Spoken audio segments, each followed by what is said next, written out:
चलो आज आम बनइबा लाउ बाइगण बिलाती आलू और मिक्स डालमा। प्रथम लाउ आलू बिलाती बाइगण ये सब चुन चुन कर काटिदेवा। आम निनी भी खाईदेला डाली पकईदेवा सब पनीपरिया आउ सब काटी सारा पियाज रसुण अदा को पूरा रेडी करवा।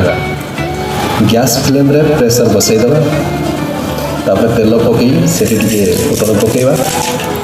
फुटण पकई सारा तेजपत्र गोटे जिते सब पियाज अदा रसुण थी सब घाटीदेवा। तापर पनीपरिया कटा सबको पकईदेवा। पकईदेला भलसे टे घाटीदेवा। तार परे हलदी लुण पकई देकरी घाटी देकरी पानी टे पकईदेवा आउ घोड़ेदेवा।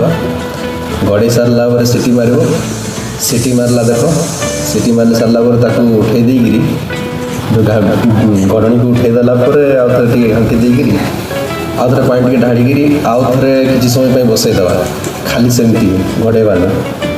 तापर गला रेडी मिक्स वेज तरकारी।